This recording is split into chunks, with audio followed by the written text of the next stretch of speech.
Hey, common denominator. It's been a while. This is going to be my first video in about 8 months, possibly more. For the fans of the common denominator channel, welcome back.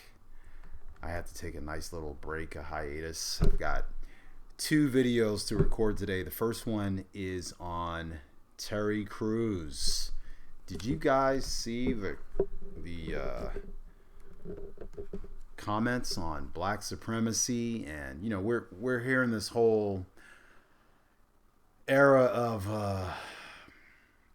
police brutality, racial injustice, and Terry Crews decided to put his 2 cents in, as he should, as a person with influence. And I'm going to read an article today that came out in Yahoo. I want you guys to definitely check this out. I'm going to put it up on screen. Okay, so I'm going to have to read it off my phone here because I can't. Apparently, if I close this camera app, it just stops recording, which is lame. So I'm just going to read here from my phone. This article on Terry Crews. It's probably backwards on the screen. Anyway, so I'm going to read this. It says, Terry Crews doesn't regret black supremacy tweet. I really want the dialogue, he says. Terry Crews will keep talking about his controversial black supremacy tweet if it furthers the conversation about race. This is how it starts out. I'm going to go right to the tweet, okay? I'll see if you could, I don't know if you can see this. I think it's backwards. Anyway, the tweet says, defeating white supremacy without white people creates black supremacy. Equality is the truth. Like it or not, we are all in this together. All right, so I'm going to stop there. I'm going to go ahead and read this article and then I'll comment on it. And then I want to know what you guys think in the comments. This is a great discussion because there's something else in here that we need to flesh out. I'm not necessarily, for those who are here for the supremacy portion, and I have very little to say about that. I think basically Terry Crews is correct on that. But my comments are going to be on something else that he says, which is more in line with the common denominator channel. All right, so the Brooklyn Nine-Nine star and America's Got Talent host, 51, his age, appeared on Tuesday's The Talk and was asked about the tweet, which prompted backlash earlier this month, leading him to clarify his comments. Crews made it clear he doesn't regret what he wrote. Quote, what I said was defeating white supremacy without white people could create black supremacy, Crews reiterated, referring to this tweet. The former football star explained, in Black America, we have gatekeepers. Guys, we're getting to the point. This is what my entire platform has been about. The deconstruction and analysis, the deep dive analysis of black culture. And not just black culture for its goods, but for the things that we need to try to undo to make us better, okay? We have black people, this is Crews speaking, we have black people who have decided who is going to be black and who's not, okay? Remember that concept? That's the black card. They threaten to take the black card away if you don't do things exactly how Black America deems it should be done. A lot of times this includes speaking in Ebonics. This includes playing only certain sports, as we discussed in this channel. If you want to go back and see some great discussion, some great analysis, go back and watch some of the videos on my channel. I've kind of unpacked this, and I want to make an announcement. I plan on writing a book on this subject, and it's going to be deep. It's going to be very, very good. And I'll let you guys know here first when that happens. So he says, we have people who have decided who is going to be black and who's not.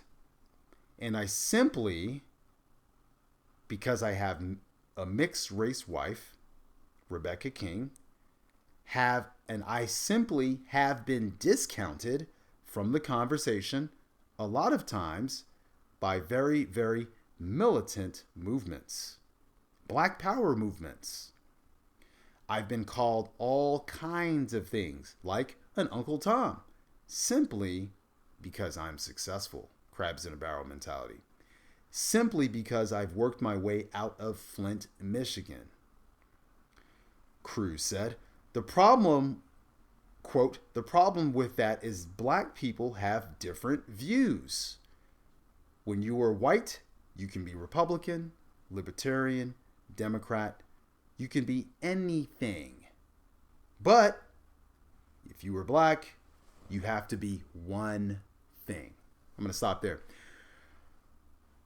This is also something we've discussed on the Common Denominator channel when it comes to the black community.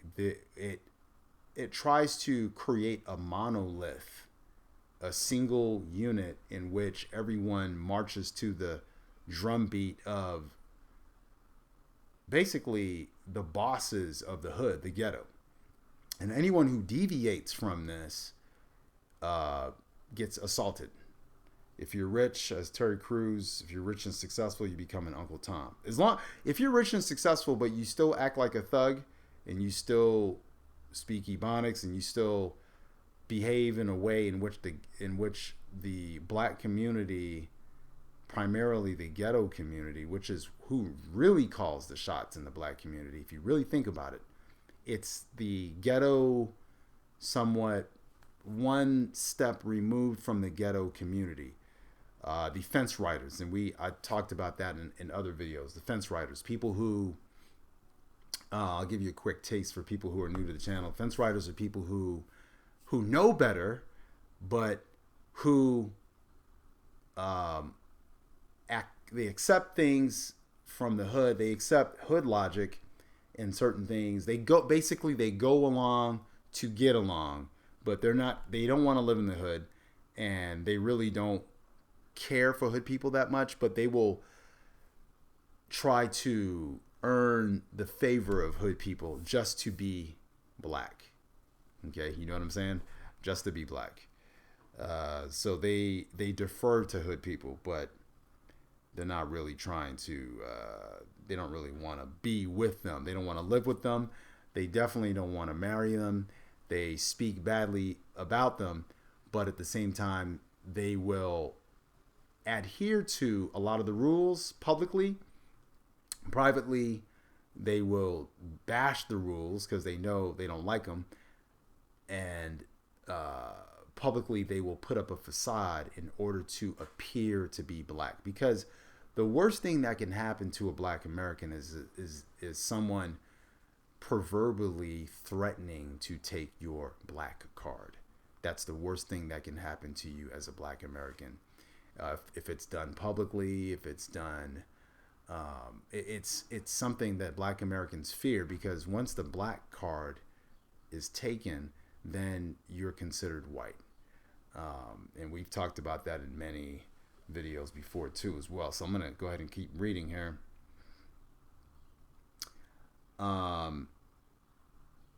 So just to recap, it says you can be anything. He's talking about white people, but if you're black, you have to be one thing. End quote. Cruz went on to reference presidential hopeful Joe Biden's comments. Quote, Joe Biden said, if you have a problem figuring out if you're for me or Trump, then you ain't black. And it's funny how a white person is reinforcing this position. All it does is it serves to control black people.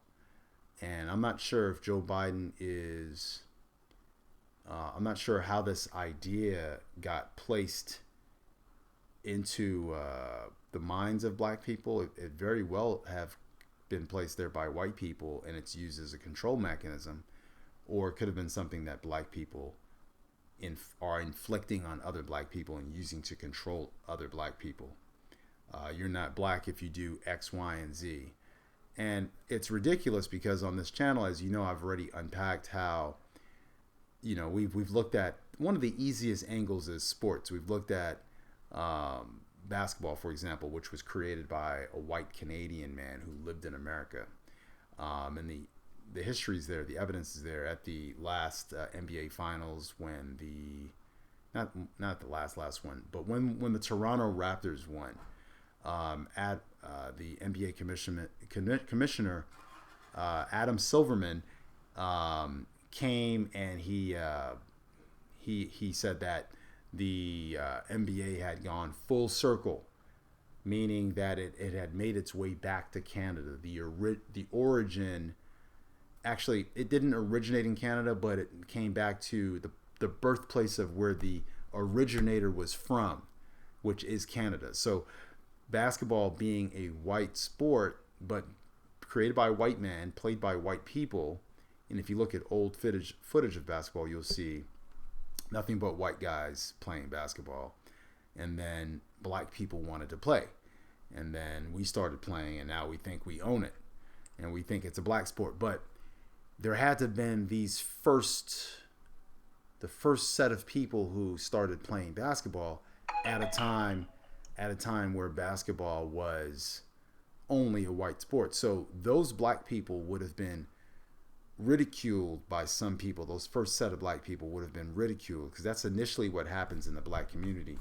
Anytime you try to do something new, and this goes back to even slavery, you try to read, you try to ride a bike, you try to do anything that appears outside of the scope of what a slave is supposed to do, and then you're immediately criticized, singled out and criticized for trying to be other than black. And in this case, because the only other group of people who were around us were white people, you were accused of trying to be a white person.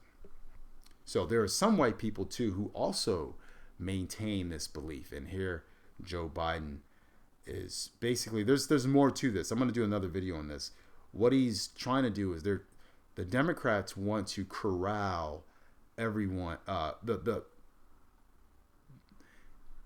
America wants to corral minorities into the Democratic Party. I'm going to talk about something really important I've realized about that. It really doesn't matter what your beliefs are. I don't.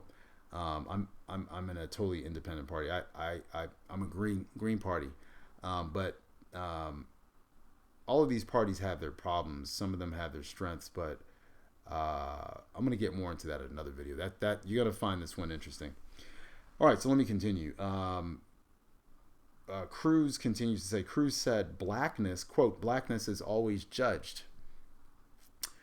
Because of that, quote, I'm going, wait a minute.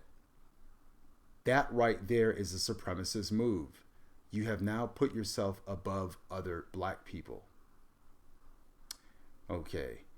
I'm going to continue the article. It says, when co-host Cheryl Underwood asked if he regrets using the term black supremacy, he said, no. Quote, I can't really regret it because I really want the dialogue to come out, he said. Let me stop there. All right, so black supremacy. Yeah, which is true. Let me comment on this now. So what he's saying is trying to solve the problem of white supremacy and the issues that come from that, which include police brutality, police pulling people over, stopping people for minor infractions, and then ending up killing them. This is what we're seeing in this country is murder. It's terrorism, domestic terrorism from the police force. They're doing things that they're not supposed to do. And I was talking to someone about this morning. One of the main things that's happening is when they, I lost my train of thought. I'll get back to that. So, but it's domestic terrorism is what's happening, and in order to get from under that, we 100% need the help of white people, because if we try to do it outside of that scope, it's going to be viewed as a war. You can't defeat this mentality and the symptoms of it, which are definitely police brutality, you can't defeat it unless you change the hearts and minds of white people, which is what happened. Why laws were written by white people to end slavery, to end Jim Crow. White people had to do the heavy lifting. They have to change the society. You're not going to do it by force. If you try to force white people to do things, they will react and oftentimes become violent, which we're seeing now. We're seeing black men being lynched. There's 3 lynchings, 1 in Texas, 2 in California, where I live, which not surprising, but because I learned that people from the South move west. They don't move north. They move west. So a lot of Californians, white Californians, have Southern roots. That's especially true of the Central Valley, like the Bakersfield area, of their history. They're from. A lot of those people have roots in Oklahoma. So anyway, let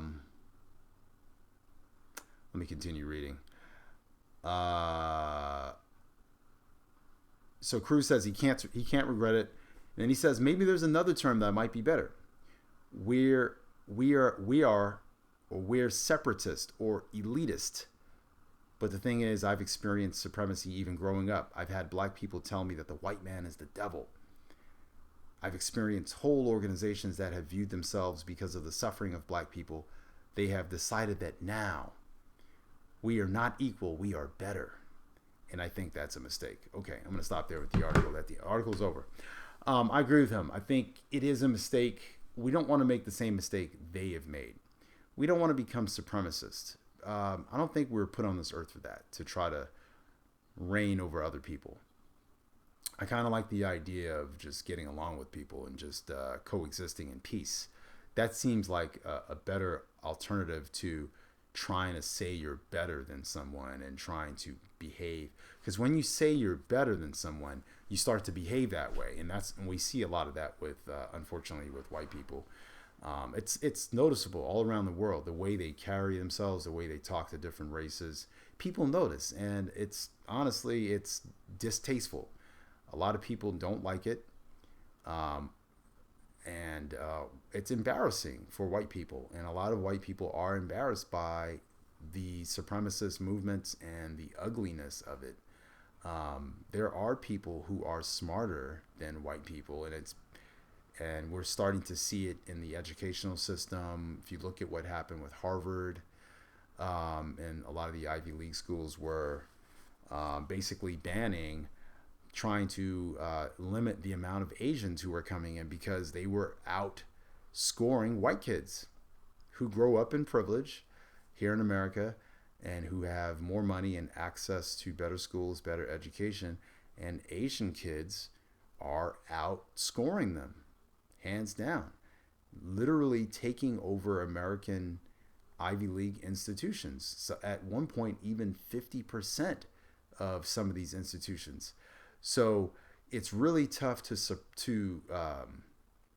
sell the idea of white supremacy and white people being more intelligent when you've got Chinese and Japanese and Koreans and other Asians scoring better than you, hacking your systems and performing espionage at will, taking things that you've invented, all your hard research, just taking it wholesale and making it better. I mean, just yesterday I was reading about this new type of communication method that it involves photons, just light particles, and it's supposedly unhackable. I'm sure white people will figure out one day how to hack it, but it's supposedly encrypted, and it's a method of communication that right now the Chinese excel at, and they are ahead of the world in this technology. So we're starting to see cracks in the system of supremacy. We're starting to realize it was just a lie, and that maybe there was a point in which there was supremacy by one group, but that's how it's always been through history. At one point, the Turks, the Ottoman Empire, who ruled Western Europe for 800 years, they had the supremacy at one point. There were different kingdoms all throughout history who had the supremacy over the planet. But when it came to sciences, yeah, Europeans figured out some little. They started to fiddle, and they figured some things out, and they were able to advance over the world. And that's what happens. And now that the rest of the world knows, people can actually figure out ways to catch up using science. And now they're outpacing and matching Europeans in terms of conventional warfare and weaponry in the sciences. And now we're starting to see where Asians have pulled ahead. So it doesn't mean that Asians are supreme. No, it doesn't mean that. It just means that a different subset of humanity and a different ethnic group has figured out a way to best white people at their own game. And then if time goes on long enough, it may be another group. And a lot of and if you look at what's happening with African Americans, a lot of us, according to some research, even we are closing the gap, the IQ gap here in America with white kids. And I think a lot of the white supremacists, they lament this fact, and they really want to hold on to this belief system because, and one of the ways they do that is trying to create unequal education, unequal playing grounds, and they try to create advantages for themselves. I remember there's really powerful stuff online where there are people who pass for white, but they have black ancestry, but white people can't tell the difference. So these people have been a really, really powerful source of espionage almost. It's not like we're using them for espionage, but they basically share what they see going on the other side. It's not like there's some organization of black people who are using these people who pass for white to spy. But I remember one story where this woman who passes for white, she looks like a white woman, but she has some black ancestry. She was at a law school, and she said that she found out that the white teachers were passing out extra notes and things to help out the white students, and they were not giving this to the other students who were in the class. And they found this out. She found this out, and she basically ratted them out. And you see, the thing is if you're giving white students notes so that they can do better on the final exam or on the bar exam or whatever it was that they were getting ready to do, what does that say about your confidence in white students? That tells me that you don't believe that they're 100% supreme. You believe that there's a chance that they could be outpaced by other students.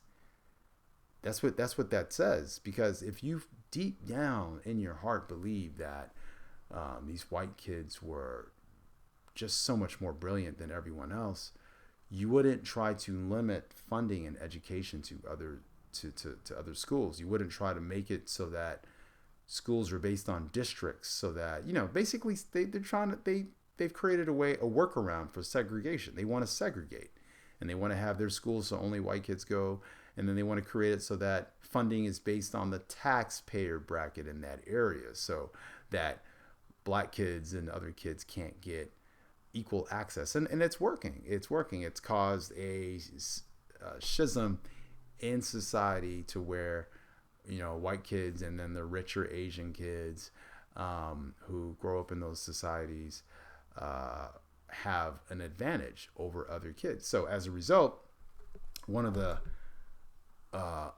methods that they're using to undo this is a form of white supremacy, this and white privilege. One of the things that they're using now here in California is a lot of the UC schools have actually decided to do away with standardized testing scores because the white kids have an unfair advantage. All right, so enough about that. I'm going to go for a couple more minutes. Hey, it's good to see you guys. I can't wait to hear from you guys and to hear from some of the new fans of the Common Denominator channel, to hear from black people who have been affected by our culture, by black culture, and by the insane constraints, which I call a form of Jim Crow that we put on ourselves. We Jim Crow ourselves. We limit ourselves through rules of blackness. We create these rules and we say, hey, black people don't do X, Y, and Z. And then we pick this up and we run with it. And we create this culture in which we're somewhat racist and then somewhat hypocritical. And I'm going to give you an example of that. We don't do these things. See, we have what's really going on is we have things that we do that are created by white people. I'll use basketball as an example, but it's real. I'm going to let you go back and find that video. It's in the I forgot the title of my own video, but I did it in the past, and it's a series of videos. You'll see a bunch of them with series, and it's talking about sports. But we'll tell people not to play certain sports because that's for white people. But at the same time, we're playing basketball, which was created by white people. We'll tell people to do things, not to surf. And when you look at the history of surfing, it was created by colored people from Hawaii who are not white. They're not European. So the white people got it from the Hawaiians, who were colored people, tan, brown skinned people. So they got it from them. And then because white people do it, we have decided not to do it because it's white. So when you look at it, it's like Africa. You look at the continent of Africa. Africa has waves. Waves were made by God for us to enjoy, I believe. And so you're telling black people not to enjoy the waves that God made because white people are enjoying that very thing. So it's a hypocritical and a racist stance to say we shouldn't do that because they do it. But then we play basketball and we play football and we play all the other sports that they invented. But then there's certain sports that we shouldn't play because they do it. You see how that works? So it's a very hypocritical / racist way of thinking. Now, I'm going to give you a little litmus test. If a white person were to say, you know what, we're done playing basketball because too many black people are playing basketball, what would you think about that? What would you say? You would certainly say that was racist, right? But we do the exact same thing, and then we get away with it. And then it's not branded as racism because somehow black people can't be racist because we don't have power over institutions. Okay, so this is the also false logic. You can't be racist. We can be racist towards other minorities. Okay, we can say racist things. There's racial attacks. There's racial slurs. Those are racist acts.